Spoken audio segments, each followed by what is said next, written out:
What's up, guys? It's your boy James, aka 68J, coming to you on this Thursday. And I'm joined by the one and only, the legendary, my brother, Echo's in the house. What's up, Echo the Great? Is it Echo the Great? Echo the Truth. Echo the truth. but you can still be great to your boy James. That's okay.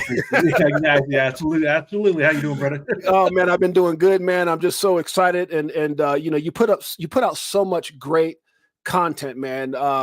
You know, and I know we've talked about this before, but I want you to just, if you don't mind sharing, what drives you in this space, how long you've been in this space, and then we'll get into our first questions. Matter of fact, right after that, we can go into your thoughts on the current market conditions. So if you could take kind of time with those two questions. Yeah, absolutely. Yeah, I appreciate it. Yeah, my name is Echo X, Echo the Truth. You can find me on almost all social media platforms. What drives me into this whole entire what drives me is actually everything going on in this whole entire financial landscape that we have going on, right? It first started out when I was a mortgage banker, just being able to help individuals establish a mortgage, right? And to find out that the financial literacy inside of our world is really lacking. But then, once I discovered, cryptocurrencies, and I started understanding how blockchain is so innovative and it's going to help, not just recover us from the current condition that we're in right now, but actually be able to, innovate and expand our financial landscape. It made me want to come onto social media to be able to give that information out to everyone, right? And then so once I started getting a greater understanding about blockchain technology, how that integrates into AI, the financial landscape, it just gave me that boost and that confidence to be like, okay, well, it's not really that hard to understand everything. It's just very complex, right? But if you can break it down, from little pieces to little pieces, then you could start gaining that community, that audience that actually does care, that actually wants to make change. So that's actually what why I built my platform, and I started with the XRP side of things whenever I started content creating, but I've been in blockchain since 2020, right? Okay. I went through the whole entire Ethereum, the Ethereum landscape, layer one, layer twos.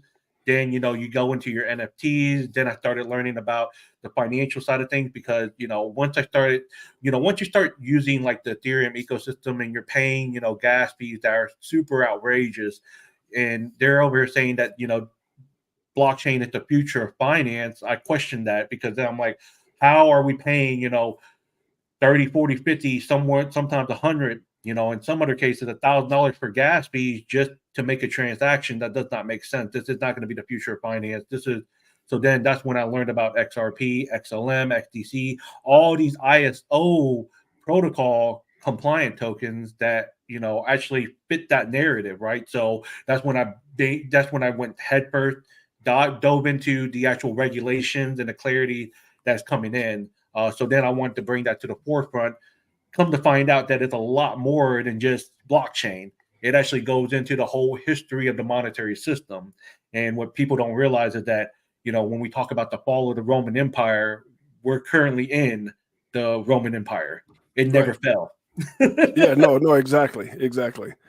And your thoughts currently right now. I mean, you've done some incredible things, man. I love your content. Your dedication to bringing the truth. So I think Echo the Truth is really a good name for you, man, because you just really talk about everything that's out there that need to be known, and really get people's mind to stretch above and beyond what they can physically see to try to understand what's happening right now. And so we're going to get into some of those things right now when it comes to debt clock and certain things that you're very, very passionate about.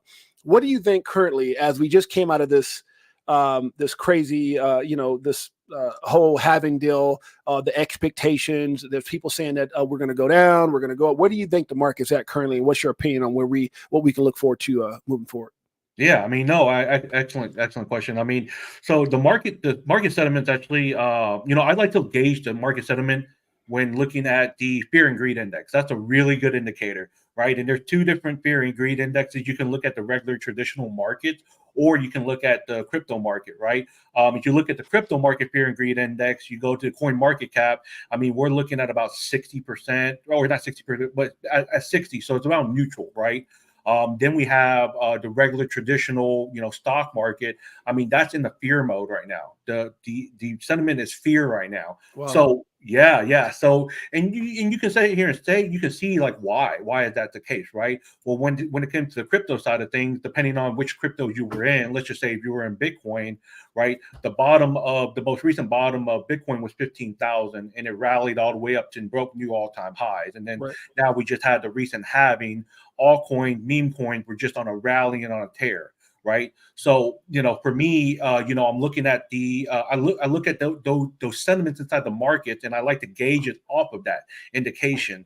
And then you also have the inflation rate, right? The Federal Reserves are sitting here saying that, they want to tackle inflation. They sat there and said that they were going to lower interest rate at, last year. They sat there and said that, 2024, we're going to lower interest rate 2 to 3 times.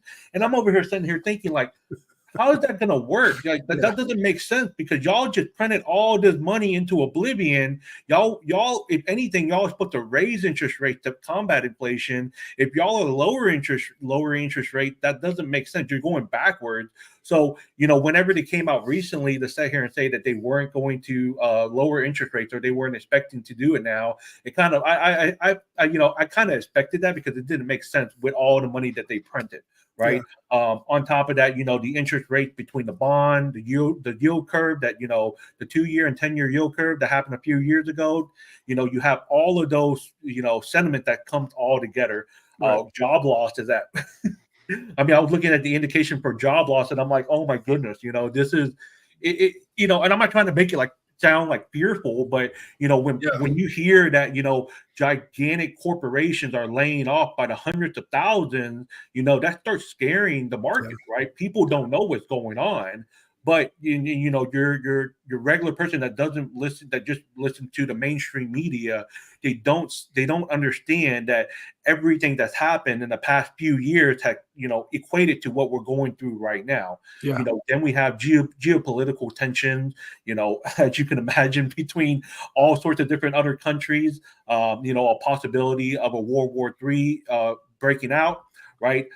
It all combined together, and it creates this economic turmoil that we're currently in. So you can definitely see that everything that I just put together, it's just, you can see why the market sentiment is kind of at that fearful state. But if you're in crypto and you're not paying attention to what's going on in the real world, you're in that neutral state, right? Because everything just had that I want to say a major correction, right? Because to me, like crypto, especially if you were in the last bull run, a 20 to 30% correction is fairly typical, right? Then you have like most recently, I was reading that Biden is wanting to raise the taxes on an individual person, right? And I was just like, whoa, that is like the 44% or something like that. Like, that is insane. I'm like, you're gonna turn the whole if you want to turn a whole entire country against you, that is what you do. Exactly. Yeah, no, it's scary, man. And some people even had the narrative that it's all planned out, because obviously war is how a lot of times they justify inflation and trying to get things back to certain levels. I mean, I've never really paid attention too much to it, but that's how people are feeling right now as far as the sentiment. So I mean, if you think about it, that like the war creates money. That's not a given secret. Ever since World War I, World War II, you can think, to me, I feel like part of it's kind of like a script, but that's just me, right? So I like to, if you know who Ray Dalio is, and you read Changing World Order, everything is going exactly as planned as he said, right? And we're going to go into this new world order of like this new financial system, blockchain technology. You can see it happening in real time, because countries are getting off of the Federal Reserve note, the US dollar, the Federal Reserve note, right? Because it's not backed by anything. Okay, so if these countries are not using this US dollar, what are they going to end up using? well, what they end up using is, their own native currency, and that's going to be backed by a basket of assets, predominantly gold right now, right? This is why you hear countries like, let's just say, for example, Zimbabwe, they introduced their gold-backed currency, or you hear central banks just acquiring gold at a record rate, and countries are like, okay, well, we're going to ditch this thing because this thing is, you're exporting your inflation onto us, and if we don't use your dollar, then hey, man, we're you're gonna sink your own ship then. Yeah. Last time me and you met, you were. It's been some time. At that moment, there was no talk in regards to this whole $2 billion ridiculous price that they're asking for. We weren't. That was after we had met. Your thoughts on that and the fact that a lot of people feel that. Obviously, not only is it a ridiculous price, but some people, like I had James Metalaw Man. I also just had Fred Rispoli on yesterday, and he was talking about maybe 10 to 25 million. What do you think about that crazy asking price? And do you think this will come to a end soon, or do you think the SEC, like Fred was talking about, this could drag off until 2016 of just keep on appealing and playing this stupid game? What do you think all this is heading, and the whole narrative of asking for $2 billion? What do you think is happening right now? I mean, so I thought it was really ridiculous to be asking for $2 billion, right? That was, in my opinion, just absurd. Even during the 2008 market collapse, JP Morgan was caught being part of that whole entire Bernie Madoff ordeal, and they were only slapped with, it was under a $1 trillion, or not $1 billion worth of damages, or they had to pay fines. And I was just like, that doesn't make sense. I mean, this thing caused one of the largest financial collapses in human history, and one of the largest banks was actually caught being in charge of it. They're not slapped with nearly as much as what Ripple did, right? So I thought it was just absurd, but it's hard to actually gauge to see like what the outcome is actually going to be. But in my opinion, I believe it was like Zach Recker, who I was listening to, and he mentioned it would be somewhere around like at most like $50 million to 10, because Ripple did come back as stating that it was $10 million that they're willing to pay, right? And they said that was fair. And I believe Zach was the one who mentioned that was like $50 million that he can see it going to. And after looking at everything, I'm kind of like, okay, well, $50 million just to go ahead and just say, hey, let it go. Let's just go ahead and let XRP breathe. Well, I think a lot of it was also predicated off the fact that they were saying that if exchanges had been harmed, and that was not the case. So it's like, what are you basing this amount that you're getting off of? So I think it really, like Fred was saying, it really comes down to the judge and which way the judge decides to go, because if it was all based off of if someone was harmed, these institutions from those sales, and they weren't, then what is this fine even coming from? I mean, hasn't Ripple paid enough in this this ridiculous lawsuit already? I mean, it doesn't make sense. It doesn't make sense. That's why I'm kind of like, you want to know what? At the end of the day, let's just go ahead and get it over with, right? Because they don't have no evidential fact, right? There's nobody that was actually harmed in this whole entire case, right? To be honest with you, the only thing that's been harmed in this whole entire situation, me and you, exactly. But it's okay, because at the end of the day, we knew that we didn't know it was going to drag out this long. But this is why the slogan is know what you hold, right? Because you're holding the financial asset that, believe it or not, is going to pave its way for this whole entire global transition that we're going through. Whether you call it the greatest transfer of wealth, or you call it the biblical times, we're actually going through that right now. So it's just all about who's going to make it towards the end. And part of what I think, and I want you to comment on this, I feel like we're kind of at the ending stages of it, Echo, because I feel like where it's getting really muddy and a lot of people are kind of heading into the swamps. You got Ethereum now being called to security. You got all these different things going on, these ridiculous lawsuits.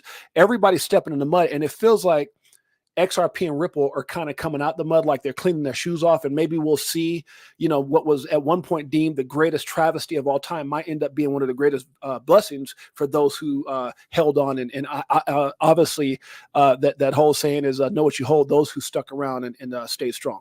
Would you say that you agree with that?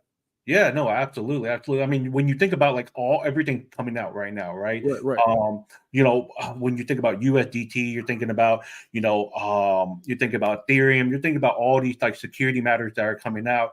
It's more, I think about like, hey, first in the door, first out the door, right? XRP, Ripple and XRP, we were the first one that got slapped with the securities lawsuit. Now we're coming back and we're toward the end of the game. Ripple wouldn't have announced, in my opinion, like if you think about Ripple wouldn't have announced a stable coin, right? If we weren't that close. And we know that that's one of the end games for it because the XRP ledger will be the hub for all the stable coin. That is the plan. That is their plan, right? It was Crypto Hulk who made an excellent breakdown video on how the US or how Ripple could be the treasury, right? Could have a big impact on creating the new treasury dollar. And for me, I'm covering the US, debt clock, and they have indicated a new treasury dollar that's going to be brought in, right? And that's going to be brought in 2025. Okay. right. We understand that the current markets and the financial conditions of the national debt is unsustainable. So what is the solution? So if you think about it, well, we don't have that many solutions. If you believe that we're going to be Neanderthals and just start trading with chipping off our little gold and silver like bartering back in the days, then you can believe that. But in my opinion, the solution is going to be distributed ledger technology. Is going to be blockchain. It's going to be all of this AI technology that's going to be brought in that is actually being implemented as we speak. Yeah. So for us, for all of that, for everything, regulations, all the information starting to come out, right? And this all combines with the geopolitical issues, coincidentally, with the war narrative, other countries saying that, hey, we're going to start de-dollarizing, getting off the United States dollar, going back to gold. I mean, everything put together, it just sits here and says, hey, this is the direction that we're going to go. Okay. And anybody that denies it, then, hey, man, that's on you, Right. I feel like we're in a once in a lifetime opportunity. And I'm very, very grateful. And you all should be very grateful to be part of it. That's right. That's right. Now, the last time we spoke, there wasn't an announcement of Ripple coming out with the stablecoin. Just how big is that? Because some people just don't seem to get it. Some people went back and say, so does that mean XRP is going to be worth $1? I just don't think people get it. How big is that? So people understand the possibilities of what that means for not only the entire, the XRP army, but the entire crypto space as a whole. Yeah, no, absolutely. I mean, whenever they announced a stablecoin, I wasn't more so surprised, but more so like, hey, it's finally happening, right? And yeah, I got a lot of kickback from a lot of people that sat there and said, well, XRP is going to be stabled at $1 and whatnot. And I'm just like, you don't understand how the XRP ledger works then, and I try to make it I break down as simple as possible, right? Think about the XRP ledger being our highways on our roads, right? And you're going to have to pay tolls to interact on that road, right? Gas fees, or, the XRP is the gas token. Right. It legitimately is going to be your gas token, which you're going to be used to. You're going to have to use XRP to pay tolls whenever using and conducting on the network. Right. So using a stable coin, it only solidifies that actual network. Okay. Not only did you use that stable coin, but when Ripple and what really drove so much confidence for me was that when they announced that it's not only just going to be a stable coin, but it's going to be a stable coin that is backed by a basket of assets, which is similar to what the U.S. debt clock images have been indicating towards us, that we're going into this treasury dollar that is asset backed. Right. On top of that, it's going to have a basket of short-term treasury bonds, short-term treasuries inside of there. So you're not looking at the long-term treasuries, you're looking at the short-term treasuries. So that, a few factors go into place for me, when I think about that. Right. You're building confidence within the actual ecosystem, right? The XRP ledger, because you're asset-backed and you can be able to predict if you also are asset-backed and have the also with the yield curve, or not yield curve, but with the bonds, right? You can help predict the yields in that case, in the curves. So in my opinion, it will actually help us recover from the actual debt that we have right here, because even though we have the US national debt, and in my opinion, we're going to switch from a debt-based system over to a credit-based system, that debt itself is not just going to be kicked down the road. It has to be, paid back eventually one way or another. So they're going to implement a system that plugs in APIs that helps us indicate, okay, what areas do we need to focus on to help pay back this debt, right? Because, in my opinion, that's just how I see that it will actually work out. Yeah. Now, on top of that, whenever you're building on whenever developers and individuals like ourselves, like whenever we start building on the XRP ledger, it gives us more confidence in that. That's right. Because then we don't have to worry about building on a network like Ethereum or Solana that it's so volatile, right? Because it will actually be stable in that case, because you're stabled on, what you call it, asset backed, right, on top of bonds as well. Yeah, that makes sense. Now I have to ask, man, you are one of the most passionate guys I know when it comes to what you post. I'm really, man, you're just super passionate. I love the fact that you're you do a lot of these videos with the debt clock behind you and all these. I mean, just it's really amazing, and I love watching it. But I have to ask you, what makes you so passionate about sharing information about the U.S. debt clock and XRP? That seems like your thing. Yeah, no, I mean, we're very passionate. I mean, it goes back to what my introduction, right? Because I was a mortgage banker for so long, and believe it or not, whenever somebody walked through my doors to get a mortgage, 7 out of 10 people didn't even know how to establish credit, right? Or what debt to income ratio was. Basically the basic fundamental understanding of our of finances, and then let alone if you don't know that, you're definitely not going to know economics, right? Yeah. So for me, it would, and I don't blame individuals that don't know that, right? Because it comes to the lack of our educational system that we have right now. But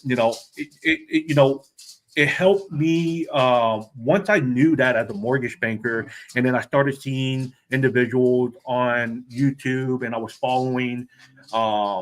It was an individual by the name of the Economic Ninja Okay. that I follow, and he sat there and said, "I don't care, just get the information out. Put yourself on a camera and just start getting the information out."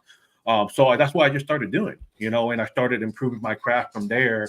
Started seeing like how the algorithm worked, because at the end of the day, it's not about who, being famous or anything about that. It's about just getting the information out there, because I cover a lot of controversial information. People think that, it's easy to be in my position, but by no means is it not, because you're talking about the overhaul of the current financial system, the Federal Reserve, and, going into new money, right? I mean, anybody that touches on those subjects, you kind of feel like you have a dot on your back. But at the end of the day, I just want to just be able to share the information to help provide that education, but also at the same time as make people understand that, hey, we don't have to just do it together, right? We can harness technology, AI, to help us, not just improve our current society and our lives, but help us recover from everything that's going on right now. Most importantly, the U.S. debt clock, right? The U.S. debt clock, you look at this thing, it has numbers going everywhere, all over the place. But what people don't realize is that, and they always question, who creates the U.S. debt clock? Well, I don't care about who created the U.S. debt clock, because if you look at the source code, you can see that the source code has API plugins from like the U.S. Treasury, the Federal Reserve, the BIS, the IRS, right? The Social Security Administration, the gold and silver exchanges, right? They have all those API plugins to determine those values and all that, everything that's coming up. That's so right.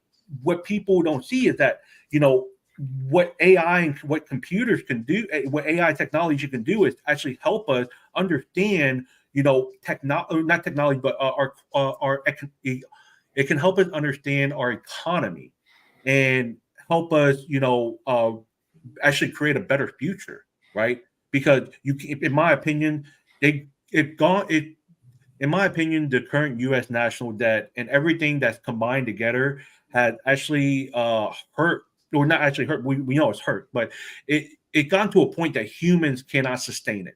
That's right. Have computers and AI, and the beautiful thing is that, in my opinion, a lot of people are scared of technology because Hollywood had built us humans to believe, oh, you want to know what? Terminators are going to come in, iRobots are going to come in and destroy humans. And I'm like, in my opinion, look, I use my phone a lot. I use my phone, I use my robot vacuum cleaner and all this stuff. Technology has actually overall helped human civilization. If you think about, vehicles, right? If we didn't have, the Industrial Revolution to create automobiles, right, we would still be, riding around on horses.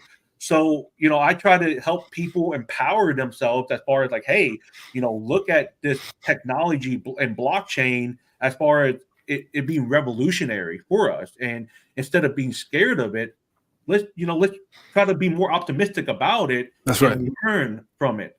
Yeah. No, I love it. And someone made a comment here. Echo is fire. And you know what? You doggone straight. My brother's on fire right now. You guys do me a huge favor and go over and make sure you support, follow my brother Echo. It's actually at Echo the Truth. You can see it right here. This is his X page. Make sure you go over and follow my man. Incredible. One of the greatest to do it. And then also go over to his let's see, was it Linktree, and you can see every way possible to connect with this guy, whether it's X, he's got his own webpage, he's connected to Merlin, he's got a mastermind program, accepting just all kinds of stuff. I Trust Cap. He's got so much. Elevate your crypto portfolio. You can reach him on Rumble. I mean, this guy is everywhere. TikTok, YouTube, Instagram. The guy is absolutely incredible. So you guys make sure you follow my brother, and I do me a huge favor and do that. So the next thing I want to go into is, how does the U.S. debt clock serve as a tool for public awareness and understanding the national debt clock? And what are some of the most significant insights it proves about the country's financial health? If you don't mind answering that. Yeah.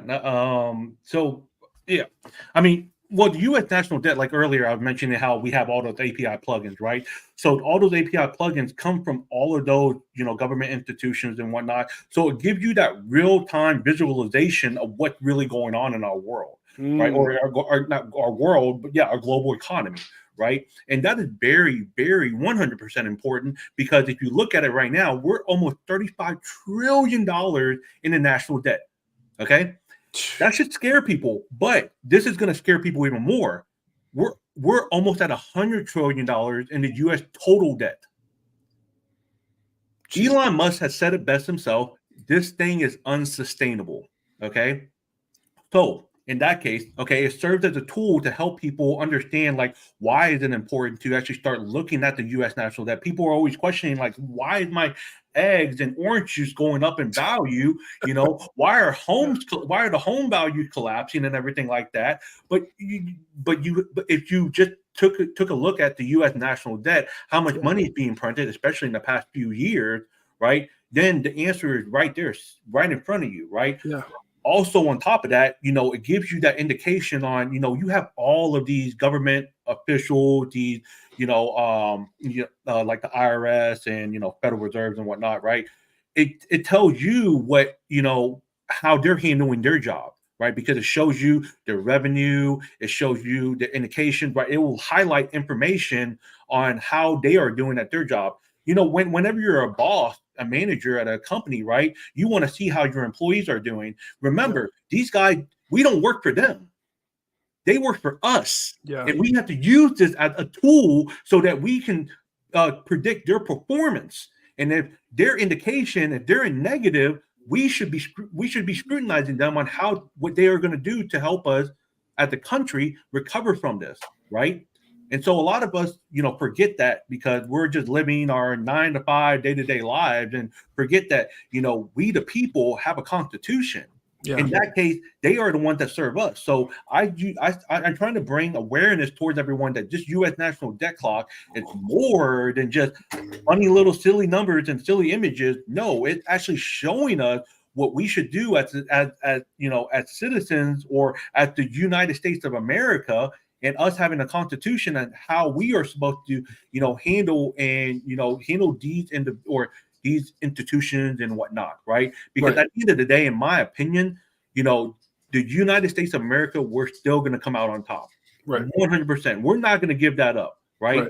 as much as I talk about the BRICS nations and other countries, going on to a gold standard, central banks, acquiring gold, I believe 100% the United States still stays on top, okay? Because we are one of the only countries that have a constitution like ourselves, right? We believe in freedom of speech, the Second Amendment, right? We have the gold reserve, supposedly over in Fort Knox, right? We have a military. And not only besides that, at the end of the day, we are so highly technologically advanced that a lot of people undermine that from us. So for me, at the end of the day, all this information from the U.S. national debt clock, it gives us that information that we do need, especially when it comes to GDP. Because whenever I tell people about like GDP and why it's very important for us to have a positive GDP, right? Because right now the GDP right now is like 122% on the U.S. national debt, which is insane because you can think even though it's not really correlated to like a debt to income ratio type ordeal, I think about it in my mind that is debt to income ratio because the current U.S. national debt is almost $35 trillion. Okay, and if the debt to income ratio is at 122%, as a mortgage banker, right, I can't give somebody a mortgage on that. Exactly. Why is the country right now? Why are they continuously printing money? Okay, so it helps us to as a country and as people that want to discuss how to fix our global economy. It helps that indication. So in my opinion, the U.S. national debt and its debt clock, right, has brought more awareness toward the awareness of the global economy than almost anything I've ever seen, especially in the past few years. Yeah. And that leads into my next question, which is how do the current global economic conditions as reflected in the U.S. debt clock influence the future of XRP and other cryptocurrencies? Can you repeat that one more time? Yeah. So how do the current global economic conditions as reflected in the U.S. debt clock influence the future of XRP and other cryptocurrencies? Yeah. So everything with the U.S. national debt, can compile down together, and it will tell us about the information as far as like the inflation and currency devaluation that we have going on. Right, because if you look at the M2 money supply right now, the M2 money supply is actually decreasing. Right, they're extracting it from the actual system. Okay, and then with money, with them, let's just say for most recently, with them not passing the bill for like $95 billion to be sent to it was like Ukraine, Israel, and Taiwan or whatnot. You got to think about that, and that's going to give a lot of people, especially if you're an investor, that you don't want to be holding on to this fiat currency that they're just printing to oblivion. Right, you're going to want to hedge yourself and go into more of a safe haven asset. If not a safe haven asset, something outside of the U.S. dollar, the Federal Reserve, because in all reality, it's actually lost its value by over 99.3% in the past since its creation. So since 1913, the Federal Reserve, the U.S. dollar has lost 99% of its purchasing power. Right. So a lot of individuals who actually seek more of a safe haven asset such as gold, silver, cryptocurrency, right? And in that case, people will actually they'll park their money over there until they start figuring out exactly, hey, what should we actually do? Because with the market being uncertain at the moment, people are gonna want that answer, right? So it helped that influence on that end. But what the great thing is that with the instability of the economy, okay, they can actually you can start seeing that like crypto projects such as like Ripple, okay, the partnership that Ripple had made in the past years and who they're connected with, and their technology, and most importantly, if you actually use the technology, right, because if you ever send XRP, right, you can see how fast it gets sent. 3 to 5 seconds. Yeah. Like that. You do that with the US dollar, all right, to send money across borders. The fastest way to do it, I believe it was on who was it that I watched? It was the Breakfast Club. The Breakfast Club. Okay. Yeah, they were saying that the fastest way to send money across borders is by taking the money and put it on an airplane and travel. And I was just like, it took me a second to think about that, and I was just like, no, they're right. They're right. Yeah. In that mindset, yeah, they're right. Yeah. Exactly. And you think about the security side of things, how cheap it is, how fast it is, right? How interoperable. The biggest one is interoperability. Yeah. Because whenever we're going on this level playing field, right, you're gonna have to be interoperable with all these other countries and all the other banks and institutions and everything. So, if you research and you start seeing, okay, well, Ripple, although the price of XRP hasn't gone up, Ripple is making these connections. They already, Brad Garlinghouse has said it multiple times that, XRP is the heartbeat of Ripple. Yeah. Why would David Swart, be rocking a XRP logo, or, his belt logo is XRP, right? Why would he be contributing so much time and effort into establishing the XRP ledger, right? And saying that and coming out with a stable coin that is going to be both on the Ethereum network and the XRP ledger, also at the same time as being interoperable for any other direction that they need to. The EVM compatibility for the XRP ledger, it's godlike. In my opinion, it's one of the secret sauces that make it so great. It's that interoperability for, let's just say, a developer. They want to be able to develop on the Ethereum ecosystem, right? But at the same time, as still being able to interact on the XRP ledger, they're going to be able to do that. Or if they not, you don't want to do that, cool, just build it on the XRP ledger, right? Because we have that. It was called hooks. We introduced with the XRP ledger introduced hooks a few months back. Yep.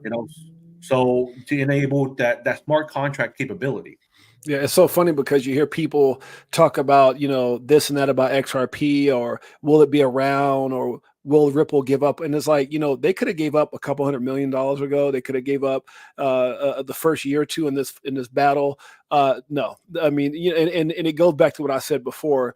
When you look at the fact that, when everybody was running, when CEOs and all these guys that were trusted were bailing out of their companies, laying off people, certain corporations leaving the U.S. because they just couldn't handle doing things the right way. You saw this company called Ripple, who everyone laughed at, everyone turned their back on right away, including Coinbase and many others. God bless them now. But they kept hiring, they kept acquiring, they kept growing, they kept getting strong, bringing some of the most brilliant minds, and just, I just love, Brad and Chris and Joel and all those guys, just their integrity and just how they stayed strong through this whole, ordeal. And if you can't stand next to someone like that and say, we believe, then what the hell are you doing in this space? And I'm just being straight up with you. I don't want to be biased. I'm not, I was telling my best boy this, Mike O, I said, it's not about being a maxi. I'm not. I'm very well diversified. I got several coins that if they just if they sneeze, it could be in the millions. And so I've been around the space since 17. But what I do know is something that you stand for, I stand for, Meta Lawman stands for, John Deaton stands for, and that is we hate bullies. We hate injustice. We hate people who are tend to just pick on people. There's so many things in this world that are just outrageously, ridiculously horrific. I'm trying to think of every bad word I can think of that deserve to be in that position where the SEC is going after them, like not Ripple, not Coinbase. I mean, come on, man. I mean, two of the most reputable companies in the U.S. That's who you decide to go. I mean, if this is not a scandal, if this is not an agenda, if this is not about making the rich richer, I don't know what is. It's one of the most corrupted game of chess I've ever seen in my life. But we got to play it. Why? Because hey, what do you do if we don't get justice for something like FTX, and we know what he did? I mean, he did something because he's in prison. I mean, all those felonies. But hold on, let's just throw one out. Let's throw one out. And that is where people's stolen money went to on the political aspect. Oh, you're going to throw that part out? We don't get to know. I mean, you threw Kim Kardashian under the bus when it came to ETHMax, but oh, you don't got to talk about all this money that these politicians, oh, we're going to throw that part out. Really? That's where we're at right now. Is that's what you do for the people? Like I saw this thing on this right here. It kind of pissed me off today, so I'm going to show it. And I typically don't show a whole lot of emotion, but I saw this right here, and I'll let you speak on this a little bit because I know you will. This part. U.S. aid to Ukraine since Russia's invasion 313 billion. Is that right? Yeah. And I saw the article that this was tied into. Let me see if I can find that comment that was made here, but it was something like he says, and yet we're not allowed to know what the money is being used for or where it went. And you almost wonder, is this money really going to all this stuff they're talking about, or is it being funneled right back into these guys' pockets? We don't know. I mean, we don't know. And it's just so frustrating and aggravating to be in a country that you show so much love and support for, but they don't show the same love and support back. That's all I got to say about that. I mean, $119 billion. Just, hey, where's it going to? I don't know where it's going to be honest with you. I would love to know. I mean, hey, if that money was connected to a blockchain, right, I would be a little bit more confident into our government or, these people that are controlling the money, right? But right now, it makes me question. This is why whenever, they said that Biden was going to look to, increase the taxes. I was just like, every person in America should be standing up. If they're not standing up, they're going to stand up because, we're already questioning where that money is going to. You're printing off more money. You're not protecting the borders, right? And inflation gone through the roof. And then you're going to sit here and, not tell us exactly where this money is going to. That's right. If we're sitting here paying, what's the difference between right now and where we were back in the days when we were slaves, right? That's how I see it. That's exactly what I've been saying. We're in a slave society as it is. The only way to get out of it is if you know how to run a business, how they run the business, right? If you have your own businesses, right? If you can write off on taxes, right? That's the only way to do it, right? Yep. But they don't teach you that. They don't teach you that in school. They teach you, almost like, I got put on my conspiracy hat, right? But like, I think about my son and he's going to public school and he's sitting in this room and I think about how I grew up, right? And why I hated, and I think a lot of us are in the same mindset, like why we hated being in that enclosed room with 30, 40 kids or 20 kids, right? And we're all learning the same thing, but they're not teaching us the core fundamentals of the financial system, how money is worked, how taxes work, how to file taxes, right? But they teach you instead these core subjects that they want you to learn. They want you to clock into school and they want you to clock out of school. Sounds like, they're setting you up for the 9-to-5 job, but they won't want to teach you the creativity that each one of us have, right? We all, in my opinion, we all are creative beings and we're all creative one way or another, right? And we support each other, right? You support me, I support you, and we make the world a greater and better place. But they don't want you to know that. Instead, they want you to live in this rat race, pretend that you're actually doing good for society, but in reality, in my opinion, you're empowering them. You're feeding their pockets, right? We don't. Look, in my opinion, why are they making the policy moves, right? The power move, trading stocks ahead of time before they make the rules and regulations, right? How would Nancy Pelosi have millions of dollars in trades before making a regulation or any type of deal? That shouldn't be in place. But they've been doing it for years, So in my opinion, I can't wait till blockchain and AI comes out because that is going to change the game. And that's why they're mad and that's why they're pissed off. And my boy Edo is spitting fire right now because what you're saying is 1,000% on point. It's like when I and again, this is not about a race. This is all people. This is all people that are here in the United States. I mean, you could say it wrong, but I'm specifically talking about our government. I remember watching a movie where they had these slaves and these slaves went from being one type of slave and barely having anything on, and they moved them to another to the bigger house because they were good old slaves. And then they put some clothes on them, but they gave them some shoes and they let them shave, but they were still slaves. And so when you're talking about school and all these, it's a vicious cycle of like the Matrix, right? It's they know a few people are going to slip through the cracks, right? And it's not typically education, and nothing against the education. My kids are all educated, but they realize that you'll have some higher end slaves there that are still building other people's dreams. But damn it, not this thing called crypto. That's the problem that they got, because I believe crypto is this is the greatest. And I want you to speak on this. This is the greatest opportunity we'll ever see. Like, I've been around for some time, Echo. I come from nothing welfare projects. I know my mom and dad didn't get that call because we were on welfare about, Apple and Microsoft, and no one got the call of Uber. I don't think you did, or that this thing called Airbnb was gonna. They don't like the fact of what crypto represents, and what crypto represents is freedom. What crypto represents is an opportunity for the average person to dream again in a massive way. We're not talking about a couple. I mean, you're talking about life changing. You're talking about generate, and they don't like that. Not for the masses. What? You're showing our slaves how to be free? And I think that's exactly what the hell this whole thing in the United States is about people being able to dream again. They killed your dream look, man, I'm not gonna get too much into it, but I think that's exactly what we're dealing with.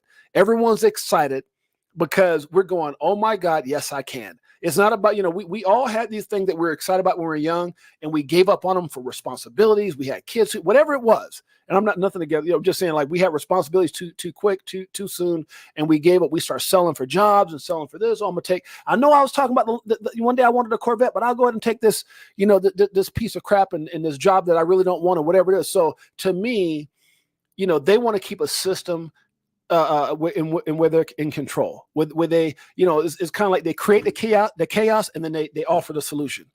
I mean, what was COVID? What was, all this money printed and stimulus checks? I mean, that's exactly what they do. They keep the good old slaves happy. That's what it's all about, guys. Anyways, guys, I appreciate you guys being on here. We got a little bit more of my brother being here. It's 46 minutes in. We've got almost 1,600 people live watching this on X and on YouTube. One of the greatest shows that we've had. Why?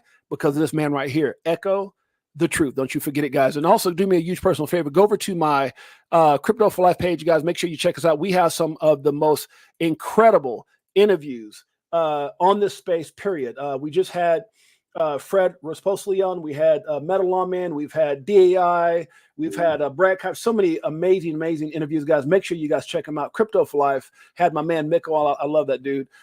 Make sure you guys go check us out and hit the notification bell so you guys don't miss any of the incredible information. Let's get back into it. If you don't mind, let's talk a little bit about the geopolitical economic landscape influencing the demand and price of gold and silver, especially considering the recent developments in the U.S. debt clock and financial market. If you don't mind going over that a little bit. Yeah, most definitely. I mean, so we all know that the U.S. national debt is unsustainable, right? And as they continue to print more money, people are individuals and everybody. It makes it very uncertain. So when people are uncertain, they normally go after safe haven assets, such, or just a store of value, right? Such as gold or silver, precious metals. I mean, cryptocurrencies, the new digital assets out there, the new boys and girls that just join in, right? But for the most part, whenever times of uncertainty, you always see those type of assets start to appreciate in value because they use it as a form of hedge.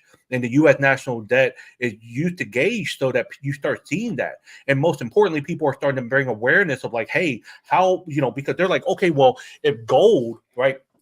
So, like, for example, gold and silver are God's money, right? It's the truest form of money. Okay. Eventually, in my opinion, we are going to go back to that gold and silver standard, right? Actually, a basket of commodities and assets. But if you think about it, if we are supposed to go there, why is gold so suppressed? Why is the price of gold only $2,400? Why is silver only $27? Right? Well, if you start looking at like the derivative market, right? You start looking at paper contracts. You start learning about the COMEX, right? You start seeing that, all of it's manipulated, but manipulation could only handle anything, whether it's a relationship, whether it's economics, whether it's anything, right? Any type of manipulation could only be sustained for so long before that lid is unveiled. Right. And that's really where it's at right now. These short positions that are on the derivative market that are being held up by, whether it's individuals or most predominantly, central banks, right? They have all these short positions suppressing the price of precious metals. Eventually, those paper contracts, it's going to come due, and when the price, when it outweighs the physical side, right?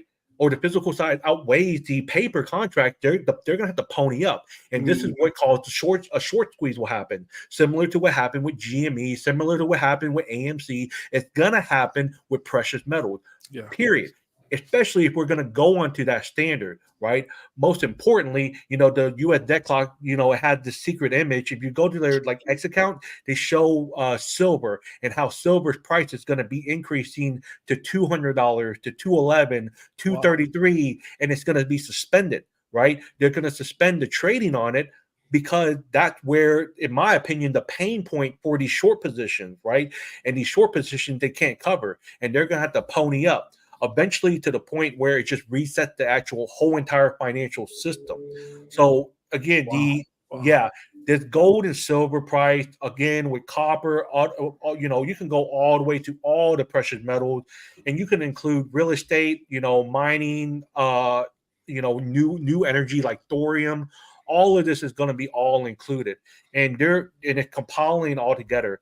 It's now just bringing more awareness towards it because, again, the educational system don't teach people about gold and silver, right? No. They teach us about about the legacy system, right? Yeah. If they teach us about the legacy system, they just teach us how to pay things. They don't really teach us about, the real reality of really what it is.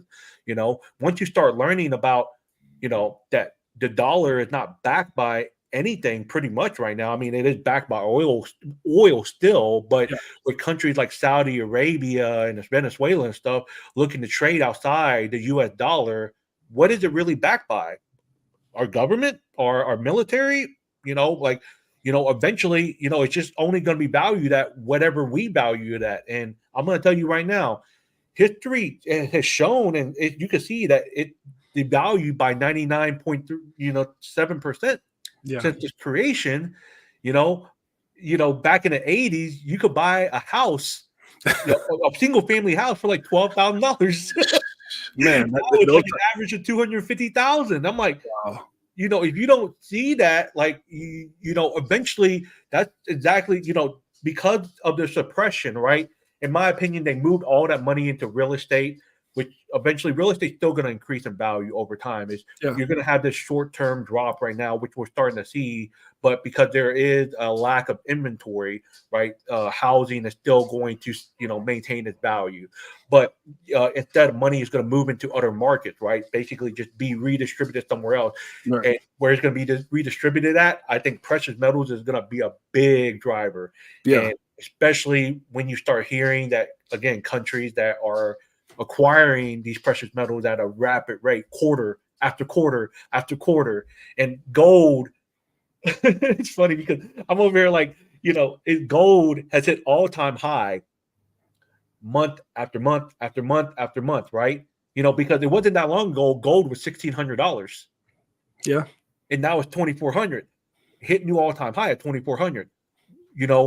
Eventually it's in price discovery mode, but eventually when those paper contracts just can't fulfill anymore, this thing is going to have a godlike candle. Yeah. Where is that going to end up at? I have no idea, but I can only imagine, how much money they've been printing in the world. Jeez. Is going to have to equate to what the true value of gold really is. And since we got off the gold standard in 71, what is the true value of gold, and funny too, because silver plays a big factor in all of this, because gold and silver are God's money.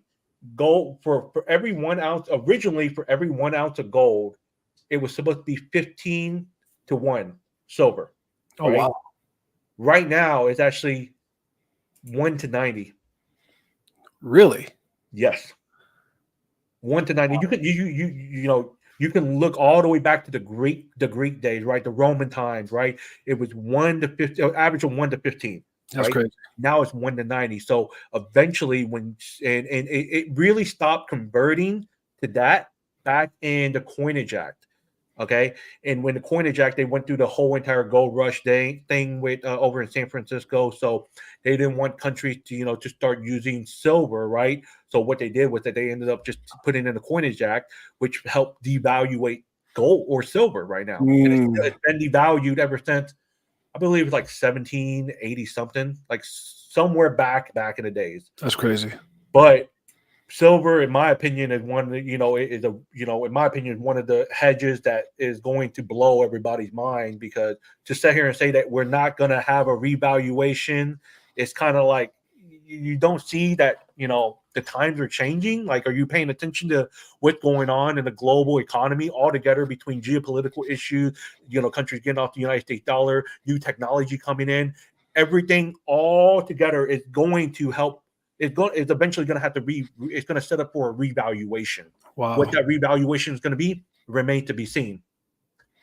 Well, what do you think things have to go for everything to balance out? Like, there's so many people think that we have to have a great reset, a cleansing of all, or I guess you would compare it to the .com bubble pop, but with crypto. What do you think is going to take to have that reset? You have some people saying maybe the implosion of USDT. I mean, who knows what it is, but just in your opinion, what do you think that might be, as far as what it's going to take for us to have just a great cleansing so we can get on track with these digital assets and everything else being put in place as we need it to be?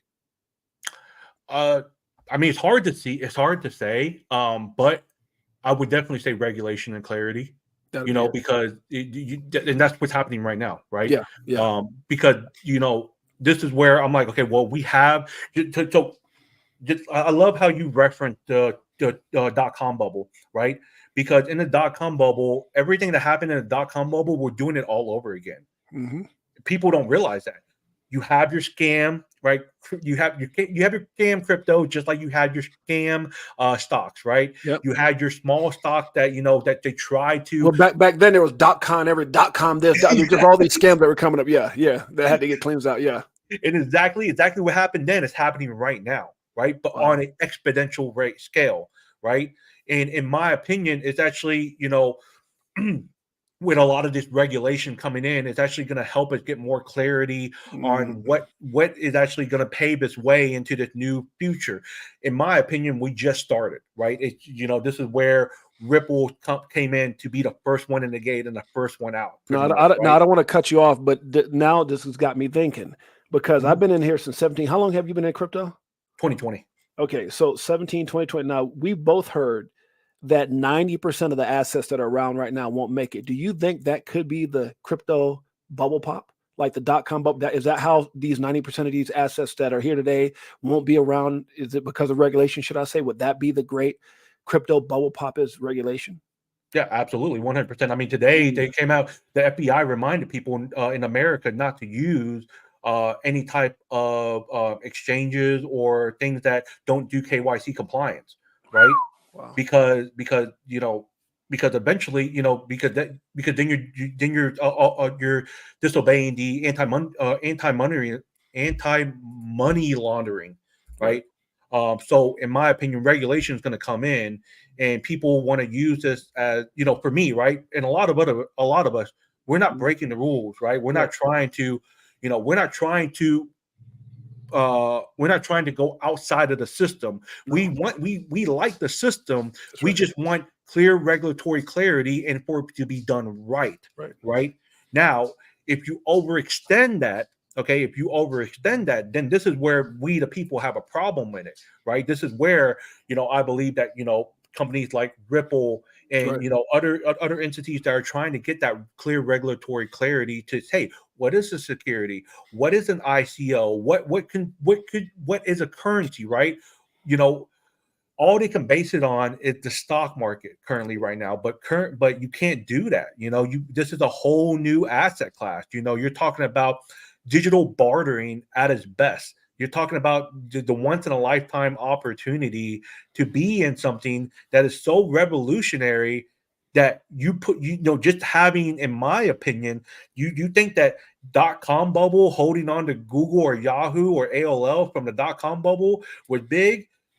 Holding on to XRP or XLM, XDC, any of these ISO 220 or 20002 tokens that are compliant, that's going to be revolutionary. Your grandchildren, great grandchildren are going to be talking about it, just because of the simple fact that it's not just currency, it's revolutionary as far as how it's going to be interacted in the whole entire network, right? In my opinion, we're going through biblical times right now. You have never seen, and what I mean by biblical time, a reset of the financial system has happened time and time again before throughout human history. Human history, it has reset itself before, right? But this is the first time in human history where we're going to have technology to help us reset the system, to not only recover from it, but to actually protect us from it in the future, from any type of tyrannical government per se that, or central banks that want to try to take us over again, Right. and enslave us, because Right. ultimately that's what happened whenever this came in 1913. Yeah. Right. Further than that, but for the most part, we can just go to 1913. That's the Federal Reserve, right? Yeah. Again, in my opinion, this thing has dated all the way back since the Roman days. We have never recovered since then, and what we're seeing right now is actually the real collapse of the Roman Empire. Yeah. Yeah, no, I agree with you. And I want to ask you a question. We've got one other question. We've got 1,800 people watching live between X and YouTube. Man, we're doing it. Yeah, we'll keep. I got my sister Optimistic Prime said, "Don't stop this conversation. Just keep chatting. It's so good. History in the making." Thank you so much, sis. We'll appreciate you. When you look at, I come from a time where, and it may be a little bit before some people's time here. Before computers. I come from a time where I busted my butt and worked my off to get a pager in college. Today you got young people in elementary with cell phones. It's just ridiculous where we're at today. I come from a time when you wanted to go somewhere, you had to print it out on MapQuest and read it, read directions. The question I have for you, Echo, is we come from a time where maybe our parents or their parents didn't have this opportunity, that only a certain type of person could even be a part of the .com era. We're in a position, in my opinion, it's just my opinion, but I want to get your opinion, the greatest opportunity of a lifetime, one of the fairest forms of capitalism, the opportunity to change everything, Echo. And we're not talking about some, this stock or that stock. We need to understand that we may not see something this amazing. I mean, we're at a time, man, where AI, digital assets, the evolution of money. Do you think, I got a two-part question. Number one is, how special is this moment? And number two is, will it ever happen again of this magnitude? I feel you've done some things out there, and I want you to answer. I feel so fortunate and blessed that I was put in a position to make this decision, because I don't know if some of my ancestors or some of the, I'm just so grateful that I'm in a position to change everything. It has changed everything for my family, and it's going to change everything for my children's children. But I want you to go back to those two questions. Number one is, how important is this? And number two is, will we ever see anything this phenomenal where it's just so fair that anybody can do it? And that might be the curse. Anybody can do it, and yet anybody can do it. So I want you to answer those questions if you can. Yeah, so first question, we will never have another time like this ever again in history, in my opinion. This is why I say we are both going, we are going through biblical times, right? As far as going to a gold and silver standard combined with AI and technology. This is the greatest story ever told. This is the greatest story ever told right here. You can write out everything that has gone on since the very first time that humans were created, whether you want to believe in the creation of Adam and Eve, or when God created the heavens and the earth, right? All the way to now, this is the greatest story ever told. Okay. Yep. And we're about to close that chapter. We're about to close that chapter, and we're about to go into something so euphoric, which is where they say we're going into a new world, right? Well, you got to almost envision it. But if you've ever used AI technology, right, ChatGPT, right, or any type of machine learning, you can see how very efficient that is, right? It's not supposed to replace humans, right? It's supposed to help benefit humans, right? And because you have to offset it with the lack of information that we grew up with, right? Or that we didn't know. And if you're able to harness that information with the combination of blockchain technology, you can set yourself on a level unprecedented, right? I'm still learning it, right? I'm learning every single day, not just around blockchain, about AI, about robotics, and I have to envision that, right? At the same time as empowering people. Hey, you want to know what? As scary as it may sound, right? It can't get any worse than what it is right now. I mean, you think about it. I mean, if our current president wants to raise our taxes to 45, 46% or whatever it is, we're going to be taxed on that. You're going to be taxed on your grocery that you buy. You're going to be taxed on your property tax. You're going to be taxed on top of tax, on top of tax. What are you walking away with? Okay. What do we have to lose? Okay. If you take the small chance that we have right now, Raw Paul, right? He said it best, don't F this up. Man. Don't F this opportunity up. We are once in a lifetime opportunity. All you have to do is just buy and hold, right? I understand it sucks because you're like, oh man, you're seeing some of these meme coins go to the moon. It's like, man, I want to chase after these meme coins. I want this 100x and whatnot. Look, we're going to have our opportunity. I'm guarantee you it, all right? And not just XRP, right? You're going to have it in other blockchain projects as well. But this is where I'm kind of like, okay, well, I'd rather go into the blockchain project that have, these, this underlining clarity of like, hey, you're compliant in these protocols, right? ISO 200, ISO 200 to 20022, right? It's not a joke. It is real. Swift is talking about it. The Bank of International Settlements is talking about it. And it's all had to do with everything that happened in 2008, right? If you believe in Bitcoin, why it was created back in 2009, okay, then you best should start believing in the ISO protocol, because everything that was created for the ISO protocol is in the wake of the 2008 collapse. Okay, so all you got to do is just buy and hold. In my opinion, sorry. No, you're good. Take it. You're good. In my opinion, if you're able to also learn to utilize the protocol, right? Learn, hey, what makes this protocol more special than this one? Okay, because for example, there was information that came about HBAR and BlackRock the other day, and tokenization of their assets, right? And I got a lot of kickback and comments from people that sat there and said, "Oh, XRP is not the chosen one. You want to know what it was HBAR and yada yada." And I'm over here like, y'all. My single line was, "You don't know what you hold." That's right. Because at the end of the day, XRP, Ripple has created the internet of value. Okay. When David Schwartz and all the developers, in my opinion, when they created the XRP ledger, they were not creating it just to move the money right now. No, they're moving the money of the future. Yep. They're thinking so far in the future. They're trying to hedge for 100 years. They're ahead of the time. Ahead of the time. 1,000 years, yep. Right? They're not worried about the money right now. Yeah, they're worried about it, but right.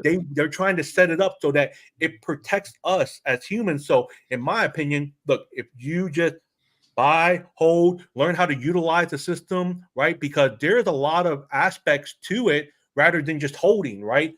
What is they talk about utility, right? In these in these tokens, majority of the people that talk about utility, they don't even know what the utility actually really is because they've never used the network, right? How many people actually have XRP, but they've never used a Zaman wallet, use the DEX, the on-chain DEX to swap tokens or to trade, right? There's so many underlying aspects to it that if you're able to be ahead of the game, right, you're going to be that family that bought Coca-Cola and held on to it from back in the days, from before the Great Depression. Those people that bought one share of Coca-Cola before the Great Depression, man, they're living large right now. Big time. And that's the opportunity that we have right now, in my opinion. Actually greater, but, I digress. No. And man, look, this is fire. This is needed. I think people need to hear this. You just got to understand the moment, guys. You got to appreciate what this is. Don't get caught up in a hype. I always say the greatest thing about crypto is anybody can do it. And the worst thing about crypto is anybody can do it. And while you're waiting for these things to play out, you also have to be careful about the information that you're taking in, the people that you're following. You want to go back into the biblical days that Echoes talked about. There's false, I don't want to say prophet, these false people that are coming up with all these ridiculous things. And yeah, you do see some coins. You hear about some guy that put in $62 on a meme coin of Solana and they went to 2 million, but you got to understand that's not the norm. You're going to have a couple things slip through, but I just think once this thing is all said and done and the great cleansing happens and all these regulations are put in place, it's either going to be the greatest story, because it's going to be the greatest story in my opinion ever, but it's either going to be the greatest story that you tell and people tell about you, or the biggest regret that you share and people said, how did you miss that? And so I'm just telling you guys, embrace this moment. It's so special. I always tell you guys a story of when we knew what we held for a long time, Echo, and I remember being in my kitchen, and I told my wife, I said, babe, the judgment came in that that XRP is not a security. And we just embraced each other, man. And we just started hugging and got all emotional. My wife was crying. And it wasn't because of the price. It's because I understood what that meant. I understand. And this is what you got to look, guys, not just XRP, because when you look at Bitcoin and you go all the way back, you hear these people talk about Bitcoin being, you can get several Bitcoin for $1. You can get, you got to understand all that it was an example, validation of where we're at right now. Yeah, there's a lot of people out there that are, preaching Bitcoin, a lot of these big guys. But at the end of the day, you have to understand, to me, the greatest opportunity in this space hasn't even been told yet. I mean, it hasn't even been shown yet. I think the greatest opportunity and some of the biggest earners, people don't realize, Echo, I'll say something to mess people up. Do you know that if XRP was $20, it'd be the number one asset in the world right now? Mm-hmm. If it was just $20, that's what's so crazy. And people don't understand that. When we were at if we were at $20 right now, it would be number one above Bitcoin right now. And so you have to understand, like, right now we're playing this crazy game of going up and down with the rest of the market. But at some point when it's utilized for what it was created for, I think it detaches itself, and there's a lot more assets besides XRP that hasn't come into us what it was created for as well. There's a lot of amazing coins out there, so it's not just XRP. But it can't happen because of market cap, bro. That's the dumbest thing I've ever. And I think that's where people are. That's where you look, man. It's just hard. I don't even know what I want to say right now, because sometimes I get frustrated because it took a lot for me to be in business. You've been in business for yourself. You come from a financial background. There's a lot of work that you got to put into to the things that we've done. You can either get really lucky, or you can set yourself up by doing all the proper research. It's all out there. It's all out there. And once you understand that, you'll stop bitching and moaning about a 60 cents or a 50 cents this or whatever. You'll stop it, because again, and I put this video out there. If Ripple is just 1% right, just 1%, it changes lives. They've already said that for it to work the way it should, the way it needs to, if it captured a certain part of the monetary system, it has to be around $10,000. Right. And you've got other people like VTHO Capital that said bigger. And I'm not saying whether they're right or wrong. I'm just saying a percentage, 1% of everybody's examples on that level is life changing. 1%. That's what's so crazy. And 1% is still 5 times greater than $20, which would put it at the number one asset right now. So I'm just saying, guys, know what you hold, pay attention. We're almost at 2,000 viewers right now. Shouts out to all you guys that are here right now. Echo, I want to ask you this question. Oh, go ahead. No, go ahead. I want to add to that, because 100, they sit there and say like 100 billion tokens is a lot of tokens. And I'm like, what? 100, that's cap. You cannot, they cannot go any more than 100 billion tokens. It's actually deflationary, right? Yep. And when you think about it, if it's supposed to be moving the money of the future, right? Stablecoin. This is what I love about the stablecoin, because any of these companies can create their own stablecoin, right? Okay. Well, and they want to transfer the money across borders, right? Any countries and whatnot. Think about the companies that are going to want to hold on to XRP because they need to transact in it. When you interact on the network, right? And if we see in the money in the future, right, we're going to be able to send money instantaneously, 3 to 5 seconds. Yep. Okay. And on that side, right, you want to grow GDP. How do you grow the GDP? You have to make money move faster. Okay, you're able to move money faster. In my opinion, you're able to pay off that debt. Okay, that we have. Okay, some people are like, "Oh, the debt's gonna be forgiven." No, the debt, in my opinion, it's not. It could be like put aside for a little bit, but eventually it's gonna have to be paid back. You can't just kick it down the road, right? They have a process. We just won't see it in the background because it's going to be paid off in the background, right? Because we're growing GDP. A 60-cent XRP, right? When you have only 100 billion tokens and it's deflationary, it makes you think, oh, it's not really that much XRP, considering there, how many people are in the world, right? And how many institutions and banks that need to send it. David Schwartz said it best, right? There can be multiple world reserve currencies. Okay. And if this is one of the chosen platform for the world reserve currency, then you have to think about it in a broader level. You have to think about it. Oh shit, market cap doesn't exist in that point because how much money is in the world, right? And I'm not saying it's going to be the all and be all, right? But it's just the needs of transferring the money across the network. Okay. And if you think about it in that broader level, 60-cent XRP, 50-cent XRP, fuck, even if XRP went down to 30 cents, shit, I'm gobbling that sucker up. Because in the future, like you mentioned, $20 XRP would be making the number one asset. Yep. It's funny, Echo, because back in the day, anybody could have bought 100 Bitcoin. Anybody could have bought 100 Bitcoin. I mean, you could have even at $1, because it was. There's one point I think they said as cheap as like 1,300 Bitcoin for $1, something like that. But let's say even $1. Let's say $1. First of all, 1,300 Bitcoin for $1, that means anybody could have got it, even a kid. But even at $1, when you saw people like Da Vinci J get one Bitcoin for just $1, look it up on YouTube. Now, I'm not saying I'm a big, this fan or that fan, but the fact that he was in it back when it was yelling $1, that's 100 Bitcoin for $100. Most people can't afford one Bitcoin right now at 64,000. So just tonight when you get off the stream, just think about that for a second. It was a joke. It was used for this. It was dark. It was all these different things they were saying until it wasn't. So what happens when you look up and see a $5 XRP? It becomes out of the reach for some people. I mean, they'll get a few. What happens if you see a $20 XRP? What happens if they're right? And I think that's the thing. I can live with the fact if they're wrong by it only. Let's say if they're wrong and I just got 1%. But man, what if they're right? Do you want to be a part of that? I mean, do you want this to, because everyone keeps saying, I shoulda, coulda, woulda. Oh, I shoulda, coulda, woulda. I had the money, but it's always easy to say when you see the results. It's having the belief before it happens. And I think that's why most people are ignorant, because everyone says, oh, I would have got 1,000 Bitcoin at $1. You'd have sold at $10. You'd have sold at $20. It would have taken someone, because you would have had to done your research, the same damn thing you're not doing right now, in order to understand the value, the potential value in the future. Where it's at. You think it's easy to hold on to something from $1 to 64,000? Hell no, it's not. That's hard as hell.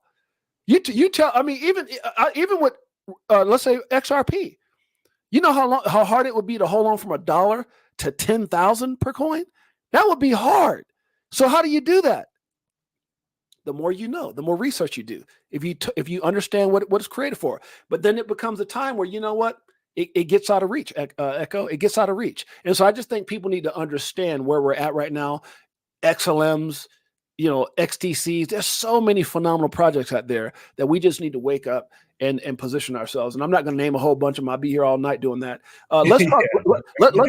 Let's talk about it. This last question before we get out of here. Over 2,000. Now we're approaching 2,100 people on both X and YouTube.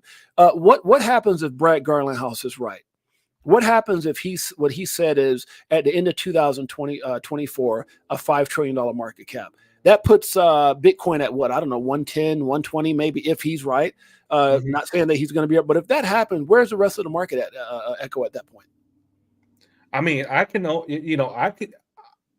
only imagine, if he is right, in which I believe he is, right, that all coins are going to explode, because Bitcoin already had its rally. All coins, as much as a lot of some of these altcoins have moved, yep, you and I both know all coins have not moved. Nope. Have not moved. And I can only imagine that with a lot of this regulation, clarity, coming in, that all coins are going to go parabolic beyond belief, especially when you have real world assets, tokenizations of real world assets coming in, because that is going to happen. I mean, there's no doubt, right? And with that being said, I mean, a $5 trillion market cap in crypto, I expect it, right? I expect it to be more and increases over time. From right now all the way to 2030 to 2040, 2050, that market cap is just going to become more and more and more, because this is not a stock, right? This is a digital asset. And when we talk about digital assets, we're talking about data, a transfer of data and information. If data is supposed to be the new oil in our world, what's the market cap of data? There isn't. We don't know. We're going to unknown territory. So in that case, I'm eager to see how the end of the year ends up, because we're not even halfway through the year so far, and look at everything that's happened so far. And people want to sit there and say, "Oh, nothing's going on, nothing's happening." And I'm like, what do you mean nothing's going on? Nothing's happening. Are you not paying attention, yo? You look like you need to close Facebook. You need to close Instagram. Jump on X, right? Just jump on X. Hit your notification button. Well, a year ago, look, a year ago, XRP was still called a security. Yeah, it was 2 months after that it wasn't. So a year ago, where were we at a year ago? Mm-hmm. I'm just saying. Exactly. Ever since July of last year, when it was stated that not security, look at everything that's happened, and people oversee that because it's not like in a front face of the news. But holy crap, Ripple has gone. Ripple itself has acquired and purchased Medico, Standard Custody Trust, right? Okay, we've gotten regulatory clarity, right? We have had banks that are drying up for liquidity. They need liquidity. That is the number one thing that what XRP, and the XRP ledger is built for, right? On-demand liquidity. Okay. There is a solution, right? What other solution? You really think it's going to be Ethereum? Do you really think it's going to be Bitcoin? I'm not saying that Ethereum and Bitcoin are going to go away, go bye-bye, right? Right. Hey, if they're following the rules, right, then they shouldn't have no problem. But for the most part, if you want to talk about the movement of money of the future, then you can't look no further than XRP, XLM, XDC, all these ISO, the compliant tokens, and the tokens that are built on that their native ecosystem, right? So for me, I'm like, okay, yeah, we're living through the greatest transfer of wealth, in my opinion, the biblical times, right? A $5 trillion market cap. Brad, thank you very much for saying that, because it gave, we needed that morale, especially during that last dip when a lot of people were just started like being like, oh man, XRP and all these other cryptos, is going to zero, and I'm just like, nah, man, use this as a buying opportunity, right? Gobble it up, instead of focusing on the price, the day-to-day price, right? Learn about what's happening right now and what's happening in the future. Right. Envision the future. If you can envision the future, then the day-to-day price action shouldn't even make a difference to you. That's right. That's just noise, in my opinion. Right? Yeah. Now, trust me, I love to make money just as much as the next person, but this is why I don't sit there and trade on a daily, because I'm like, look, man, if I'm not trading on the daily and I can focus on building a business, try to scale it and all that stuff, right? I don't have to worry about all the noise, because in the future, man, whether it's a $10, $20, $100, $50, $1,000 XRP, I can see it. I can envision it, right? Whether it happens, it remains to be seen. Right. But I can definitely envision it, because eventually something is going to have to happen once this system resets itself or implodes, or whatever people like to call it, right? Yeah. You can define it in so many different ways. Yeah. But eventually we're going to have to go to something. Yeah. People are frustrated because it's not shiny. It's not sexy. It's not, you don't see what it was created for happening quick. It wasn't a coin created to replace the entry into a movie theater. or so you could buy popcorn. It's not a coin that was created so you can get into a football or basketball game. It wasn't a coin that was created based off a hype or was a joke until it wasn't, like some of these other coins out there that Elon's promoting. It's a coin that's dealing with one of the most complex things on the planet, which is how we move money globally. This is not going to be fast, but it's going to be forever. And so forever takes time. Mm-hmm. Forever takes time. When you're dealing with the greatest, when you're dealing with what this coin is created to do and other coins like it, because we're saying there's not the only one, it's going to take time. And people need to understand that. But when it happens, we thought we would never get out of the chaos of what happened, with COVID. It seemed like when we were in the midst of it, no one could see the light. It's like, oh my God, is this our new reality? All things come to pass.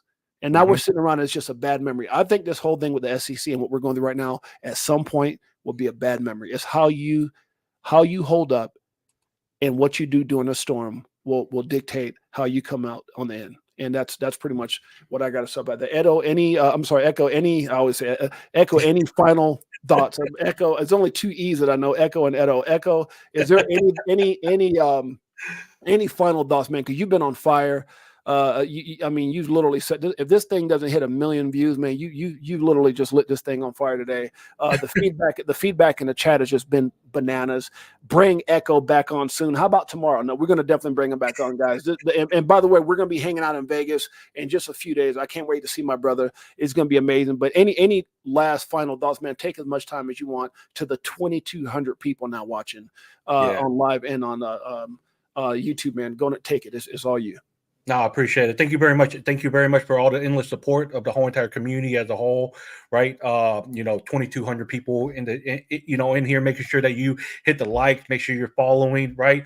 At the end of the day, I know we're going through, some rough times right now, right? But what I love about, one of the main reasons why I love about Ripple and XRP and the XRP community, right, is the transparency that we have right now. Okay, it'll be one thing if Ripple and Brad Garlinghouse and all the individuals that work in there, they weren't transparent, but they are transparent quarter after quarter after quarter. Whether it's negative or positive, we're getting information, and it gives me confidence, and it should be giving you and everybody else confidence in what's going on with the crypto market itself, because they're coming in there hard, head first, trying to bring in this clarity and information, and we're toward the end. We have never been closer than we have ever been before, right? You're seeing tokenization of real world asset, gold on ledgers, right? You're seeing, you're seeing all the adoption happen right before your very eyes. Don't miss out on this opportunity, right? By being so foolish, right, that you don't, in my opinion, diversification is key. Okay, some people are like, oh, don't be over diversified. Well, you want to know what? There's over 2.2 million tokens in cryptocurrency, right? As long as I stick with the ones that have regulation and I just diversify into those, hey, all I have to have is one of them to take off, and I'm freaking golden. But for the most part, one of the main reasons why I came on to XRP was because of everything going on. And in order to fix the problem that we have in our global society and our economic system, we have to take back control of the money. If the money is not fixed, and if we can't control that, then you can't expect the whole entire system to be fixed. So this is why I'm so passionate about Ripple, the XRP ledger, Stellar, the XLM, the XLM ecosystem, is because of that aspect, right? Again, we're going through biblical times right now. First time in human history that we're ever going to be able to reset the actual system and have AI technology and blockchain technology to help us recover from it, but also protect us from it. Okay. This financial landscape that we're currently in right now is very, very complex, right? And at the end of the day, in my opinion, having a diversified portfolio is key. Whether and don't just stop at cryptocurrency, right? I have precious metals as well. Okay, I believe highly in precious metals. Most importantly, silver and copper are two of my largest holdings, right? Because those, and they have, in my opinion, they're going to do phenomenal things, especially if you can envision the future, solar panels, AI, all of that in the future, you're going to need those precious metals, right? There's only a finite supply of every one of all of that. And eventually those things are going to unveil, and it's going to be, in my opinion, godlike. Okay. On top of that, just staying informed, right? Ignore all the noise, right? Okay, look, I understand there's a possible world war going to be broken out, but use that in your advantage of how to hedge. Okay, if war creates money, okay, and if a war breaks out, everybody's going to be seeking a hedge. It's no different than it was back in World War II, back in World War I, right? The Vietnam War and all the other wars before, Afghanistan War. It's going to happen again. And if you understand that, then go over there. There should be, you shouldn't have to think too hard about that, right? The biggest thing is that actually making that move. And that's the hardest part. I guess a lot of people have a problem and they struggle with. It's like making that initial move, right? Or learning how to do it. Okay. Well, the great thing is that we have access to every single tool known to man to, have the capability of, hey, like if you want to buy XRP, go on YouTube, right? Go follow an influencer, go on TikTok, whatever, we have the access to that information, right? It wasn't like it was back in the days before the .com bubble that we didn't have that information. And don't expect, the SEC or anybody to actually tell you how to do it, right? You're in charge of your own future. You're in charge of your own reality, okay? If you don't put effort into your reality, okay, don't expect it to just be handed to you, right? There's a reason why I am where I am right now. You are where you are right now. It's because we actually put effort. We put our time, blood, sweat, and tears and took that sacrifice to make those power moves, right? And it doesn't take much, right? Everybody sits there and says, oh, we have to work very hard to where we're at. No, we don't, right? What's the hardest part? Okay, it's actually doing it. You're gonna fail. You failed, I failed, but the more time we fail, okay, it makes us learn about it. Don't expect, hey, if you buy XRP, right? You don't set your expectations high, like saying, oh, XRP is gonna hit $10,000 next month. No, don't do that. No, just know what you hold. Simple as fact. You understand how the financial landscape is shaping out. Then it'll give you more confidence of knowing that, hey, these digital assets, this precious metal, right? The global economic changes that are unfolding right before our very eyes, it's, again, biblical, and it's never going to happen again. One of the most brilliant minds in crypto, Echo the Truth. Guys, make sure you follow my brother. Absolutely amazing, phenomenal. He killed it. I'm so honored to have this brother on the show, to call him my friend, to call him my brother, to be able to hang out with him at XRP Las Vegas here over the next week. I'm just super, super excited, brother. Thank you for all you do. And the 2,300 people that came on this live that are sitting here right now watching you live on X and on YouTube. Absolutely incredible, brother. It's been a blessing. Thank you so much for being here. You are the man. Pots and pans. Much love. Even my wife put fire emojis up, man. You're the man. So thank you so much, my brother. You guys make sure you also check us out. Mañana, that's tomorrow, ladies' night, 5 p.m. Pacific Standard Time, 8 p.m. Eastern Standard Time. Echo a lot of time goes in there and hollers out and shows some love. We appreciate him and all his support, guys. The one and only Echo the Truth. And until next time, it's your boy James, aka 68J. We'll see you guys soon. Peace.